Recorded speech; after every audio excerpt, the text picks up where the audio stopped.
Halo semua. Selamat datang di channel The Pot Film. Pada video kali ini kita akan merangkum sebuah web series yang berjudul Layangan Putus. Serial ini dibintangi oleh Reza Rahadian, Putri Marino dan Anya Geraldine. Layangan Putus mengisahkan kehidupan rumah tangga Aris dan Kinan. Mereka telah dikaruniai seorang putri bernama Raya dan sedang menantikan kehadiran anak kedua. Awalnya rumah tangga Aris dan Kinan berjalan harmonis. Namun, situasi itu mulai berubah dan kerap mengalami masalah karena hadirnya orang ketiga dalam rumah tangga mereka. Bagaimana kisah dari serial ini? Berikut rangkumannya. Cerita diawali oleh sepasang suami istri yang sedang mengadakan siraman sekaligus syukuran akan kehamilan istri suami itu. Sepasang suami istri itu bernama Aris dan Kinan. Rupanya mereka sedang menantikan anak kedua mereka, karena sebelumnya mereka sudah dikaruniai seorang putri bernama Raya. Kebahagiaan Kinan pun tidak luput dari sahabat-sahabatnya. Mereka hadir dalam acara tersebut. Tak terkecuali Andre. Andre diketahui sempat dekat dan menyukai Kinan. Dan dia pun berusaha ikhlas menerima itu. Iya, Nan, ini dari kita bertiga. Oh, so sweet. Lalu Aris pun kedatangan teman wanitanya. Wanita itu bernama Miranda. Wanita itu juga sekaligus teman bisnis dari Aris. Well, hopefully bisnis kita makin lancar ya after that. Dan Miranda pun menghampiri Kinan sekaligus mengucapkan selamat atas kehamilannya. Thank you ya udah datang. Yes, and congratulations by the way. Lalu pada malam harinya mereka pun menceritakan rasa senangnya atas acara siang tadi. Dan mereka pun saling mengobrol dan saling bercanda satu sama lain. Dan Kinan pun menceritakan kepada Aris bahwa dia sangat ingin menaiki balon udara. Ya. Pada keesokan harinya, ketika Aris mengantarkan anaknya ke sekolah, terlihat seorang wanita yang sedang olahraga menghampiri Kinan. Wanita itu adalah ibu-ibu yang tinggal di dekat rumah Kinan dan Aris. Ketika ibu itu sedang mengobrol dengan Kinan, ibu itu menakut-nakuti Kinan, bahwa laki-laki seperti Aris akan banyak yang menggodanya, dan Kinan pun menyikapinya dengan sangat santai. Budak di sana pada kesenangan. Hati soalnya dijagain. Ibu. Lalu pada malam harinya, Kinan pun pergi makan malam dengan teman-temannya. Di sana Lola memberitahu bahwa dia sedang dekat dengan seorang pria, dan Lola mengatakan bahwa dia berkenalan dengan pria itu melalui aplikasi Tinder. Dan teman-teman Kinan juga mengatakan bahwa Kinan sangat beruntung bisa mendapatkan laki-laki seperti Aris. Nyari yang kayak Aris tuh sekarang tuh nggak bisa loh. Nggak ada di mana-mana. Singkat cerita, Aris yang sudah pulang dari kantornya dia melihat Kinan yang sedang tertidur di sofa. Ketika Aris mencium Kinan, Kinan pun terbangun dari tidurnya.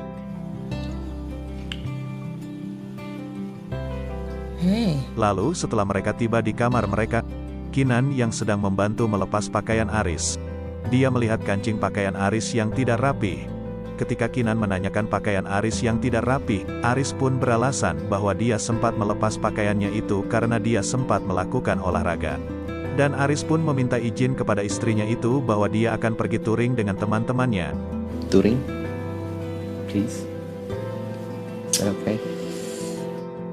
Pada keesokan harinya, Aris pun bertemu dengan teman-temannya yang akan berangkat touring. Ini dari tadi lama ditunggu ini. Lalu ketika sedang mengobrol, Aris yang sibuk dengan handphonenya, dia mengatakan bahwa dia harus pergi ke kantornya, sehingga dia pun harus meninggalkan teman-temannya yang akan pergi touring. Ini langsung yang ngomong, dia maunya di-handle sama gua. Gak bisa. Bro. Singkat cerita, Aris pun tiba di sebuah parkiran.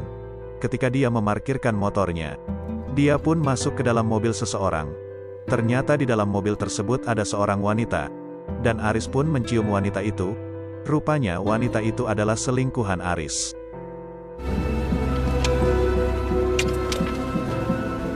Lalu ketika Aris pulang, Kinan menanyakan kepada Aris kenapa handphone Aris sulit dihubungi. Dan Aris pun mengatakan bahwa handphonenya mati. Dan Kinan pun menanyakan kabar Aris kepada temannya Aris, bahwa salah satu dari teman Aris motornya mengalami masalah. Dan Kinan pun mengkonfirmasi hal tersebut kepada Aris.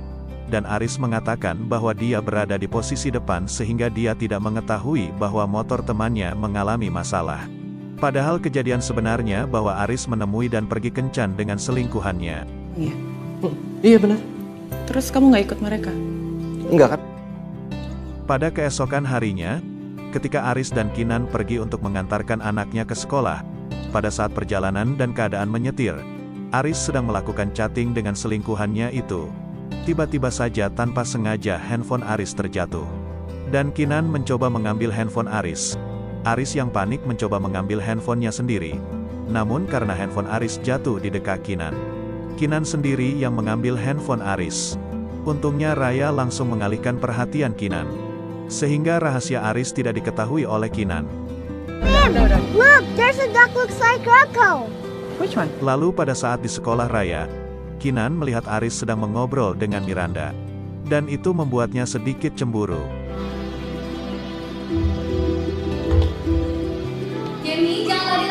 Dan pada saat Kinan berjalan di koridor sekolah itu, dia melihat salah satu anak di sekolah itu terjatuh dari tangga.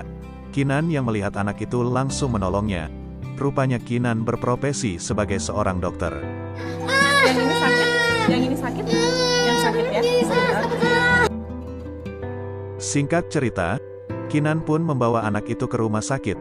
Pada saat di rumah sakit dia teringat pada saat dia pertama kali bertemu dengan Aris di rumah sakit itu. Dan pada saat itu juga Aris pertama kali mengajak pergi berkencan dengan Kinan. Enggak ya? Jadi boleh minum kopi bareng nggak? Dan dia pun bertemu dengan rekan kerjanya yaitu Andre, yang tak lain adalah laki-laki yang sempat dekat dengan Kinan. Dan Andre pun menceritakan bahwa dia sangat rindu pada saat dia bekerja bersama Kinan. Tahu di bagian trauma. Gak kangen, Ki. Ya, gue sih jujur aja. Dan Aris pun datang untuk menjemput Kinan di rumah sakit itu. Hai sayang. Apa kabar? Iris. Baik. Baik. Pada keesokan harinya, handphone Kinan berdering. Dan ketika dia menerima panggilan itu dia ditelepon oleh seorang driver ojek online yang sedang mengantarkan makanan untuk Aris. Dan driver itu mengatakan bahwa di kantor Aris tidak ada siapa-siapa. Dan Kinan pun mencoba untuk berbicara dengan petugas security di kantor itu.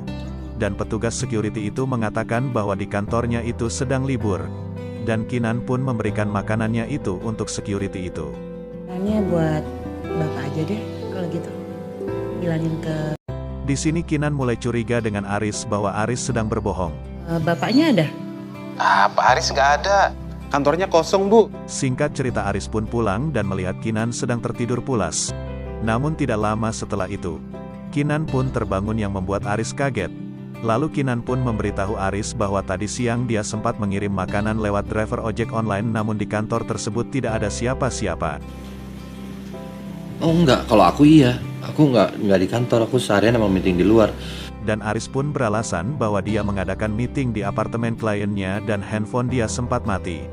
Dan Kinan berusaha untuk mempercayai alasan Aris tersebut. Gini. Aku jelasin dulu ya. Jadi, hari ini tuh aku... Lalu pada keesokan harinya, pembantu Kinan memberitahu Kinan bahwa di bajunya Aris terdapat noda aneh. Sepertinya noda tersebut adalah noda bekas lipstik. Dan Kinan pun mencium bau parfum di baju suaminya itu. Dan dia mencium bau parfum yang asing dari baju tersebut, sehingga dia pun mencoba satu persatu parfum milik suaminya. Namun tidak ada yang cocok. Dan Kinan pun curiga bahwa suaminya itu sedang berselingkuh dengan Miranda. Dan pada saat malam hari ketika mereka sedang makan malam, Aris mengatakan akan pergi ke Bandung untuk mengadakan meeting. Miranda nggak ikut. No, enggak lah. Lalu pada keesokan harinya ketika Kinan mengantar anaknya ke sekolah, dia melihat anak Miranda diantar oleh pengasuhnya. Dan Kinan pun menanyakan keberadaan Miranda kepada pengasuhnya tersebut. Pengasuhnya itu mengatakan bahwa Miranda sedang pergi ke Bandung. Oh ya? Lagi di mana? Lagi ke Bandung sama teman kantornya. Kemudian Kinan pun mencoba menghubungi Miranda dan menanyakan keberadaannya. Dan Miranda mengatakan bahwa dia sedang berada di Surabaya. Kinan yang mendengar itu, dia yakin bahwa Miranda telah berbohong darinya. Kecurigaan dia terhadap Miranda pun semakin kuat setelah mendengar hal itu. Ada urusan meeting di Surabaya. Lalu pada keesokan harinya, Ketika pembantu Kinan sedang mencuci baju Aris, dia menemukan sebuah anting di baju Aris. Ini dapat di sini, tapi cuma sebelah, Mamim. Lalu pada saat mengantarkan Raya ke sekolah, Kinan bertemu dengan Miranda. Dan ketika mengobrol, Kinan pun melihat anting Miranda sama persis dengan anting yang ditemukan oleh pembantunya. Yang kemarin kamu sempat tanya aku di telepon, katanya nggak. Singkat cerita, Kinan pun mengikuti Aris dan Miranda. Dan Miranda pun pergi dengan mobilnya. Kinan pun lantas mengikuti Miranda. Tak lama setelah itu Miranda pun tiba di sebuah hotel. Dan Kinan pun mengikuti Miranda ke dalam hotel tersebut. Ketika di hotel itu, Kinan yang emosi menggedor pintu kamar Miranda. Setelah Kinan berhasil masuk, Kinan pun mencari Aris di kamar itu. Namun ketika dia membuka kamar hotel tersebut, dia tidak menemukan Aris, melainkan pria lain yang tidak ia kenal. Ternyata dugaan Kinan selama ini salah terhadap Miranda.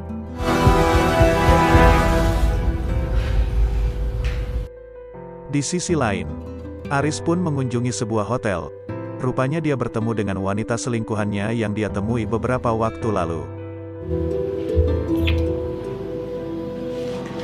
Singkat cerita, mereka pun selesai melakukan ritual mantap-mantap. Setelah itu Aris pun memberikan sebuah hadiah untuk selingkuhannya itu. Isi dari hadiah itu adalah sebuah anting. Namun anting itu hanya ada satu. Rupanya anting itu adalah anting yang tertinggal di baju yang akan dicuci oleh pembantunya tersebut.